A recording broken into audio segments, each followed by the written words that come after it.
Koh Samui, in the Gulf of Thailand, is Thailand's second-largest island. Backpackers went here in the 80s, but slowly went away as the island transformed and modernized. Now it offers a mix of nightlife, beach clubs, temples, waterfalls, and fishing villages. A mix that keeps people coming back year after year. The question is, has tourism destroyed this paradise? A lot has changed since I first came here, almost 20 years ago. I wanted to reconnect with Chaweng. It was the first place I visited in Thailand many years ago. Chaweng is the busiest and most developed part of Koh Samui. The beach itself stretches for nearly 7 kilometers, but it's what's behind the beach that defines it. Chaweng is nightlife central, bars, clubs, and beach parties that go on until morning. It's loud, crowded, and not for everyone. It's the place where you'll find the widest choice of hotels, restaurants, and shops. I mostly stay at the beach because I don't like all the noise and the big crowds in the town. I do find it interesting to see the spectacle, but not for more than a couple of hours. I guess, if you want nightlife, Chaweng delivers. If you want peace and quiet, you'll probably head elsewhere. And that's what I'm going to do. Chaweng is definitely more crowded now.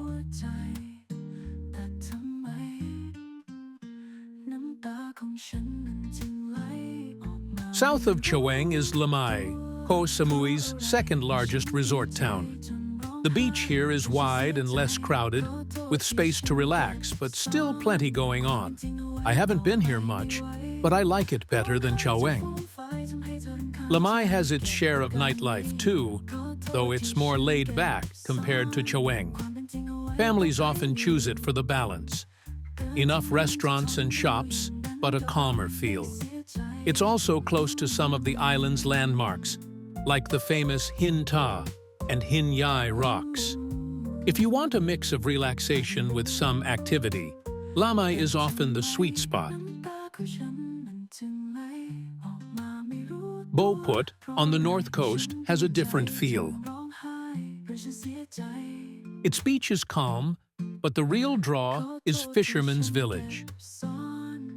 Fisherman's Village is the oldest part of Bophut and one of the most charming areas on Koh Samui. What was once a working fishing community now has rustic Chinese-style shophouses that line a quiet beach road. Those same wooden buildings still stand, now home to boutique shops, cafes, and seafood restaurants. The Friday walking street market is one of the best on the island. Food stalls, souvenirs, and live music right by the sea. Bophut is less hectic than Chaweng and Lamai, making it a favorite for couples and families who want atmosphere without the chaos.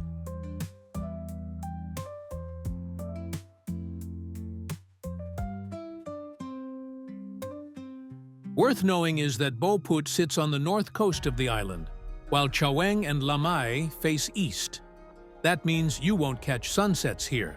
For that, we'll have to move on.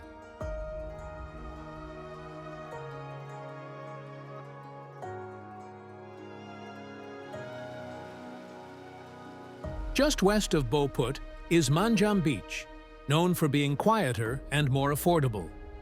The beach stretches for several kilometers with views over to Koh Phangan. It's a good base if you want to avoid the busier resort towns, but still be close enough to explore. On a small peninsula in the north, you'll find Koh Samui's Big Buddha, a 12-meter statue built in 1972 that has become one of the island's main landmarks.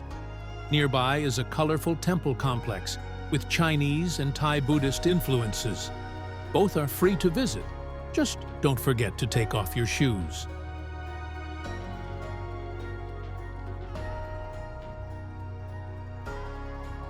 Inland, the island is green, with waterfalls like Namwang and Hinlat offering places to cool off. There are hiking trails, but in the heat, they can be challenging. Elephant sanctuaries have also grown in popularity, though it's worth checking carefully which ones are ethical. The first time I came to Thailand, I made the mistake of visiting an animal park on Koh Samui. I still remember seeing monkeys in chains and other animals being treated badly. Although that was a long time ago, and things have gotten better in Thailand, especially for the elephants.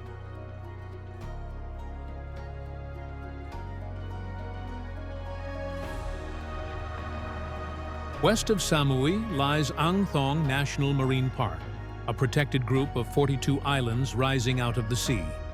A day trip here takes you past sheer limestone cliffs, hidden lagoons, and the Emerald Lake, a bright green saltwater lagoon surrounded by jungle. You can snorkel in clear water, paddle by kayak through quiet coves, or climb a steep path to a viewpoint that shows dozens of islands stretching to the horizon. Most people come on organized tours from Samui, but if you want more time and fewer crowds, a private boat trip is worth considering. Ang Thong is where you feel how Samui is just one small part of a much bigger island world.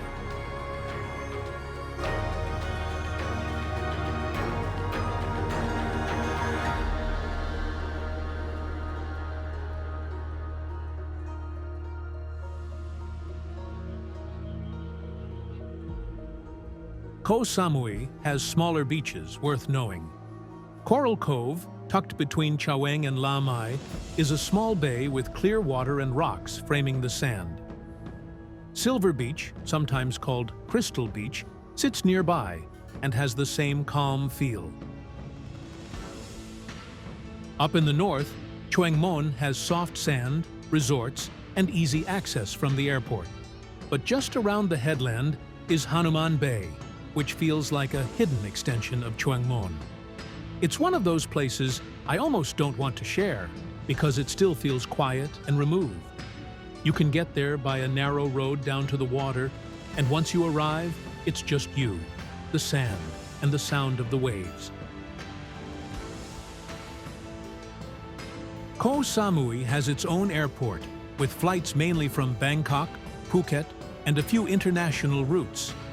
Bangkok Airways owns the airport and sets the prices, which means tickets are usually more expensive than to other places in Thailand. There are also ferries from Surat Thani on the mainland if you want a cheaper option. The weather here is different from Phuket. The driest months are January to April, while October to December tends to be the wettest. Even in rainy season, showers often come in bursts, leaving parts of the day sunny. But I've been here in October and November and gone 10 days without seeing the sun. It's not always easy to watch Thailand change. Koh Samui is one of those places that probably needs a cap on how many people can visit at once. Still, if you know where to look, you can find calm corners in every season. The key is to figure out what kind of traveler you are. And of course, don't forget to smile.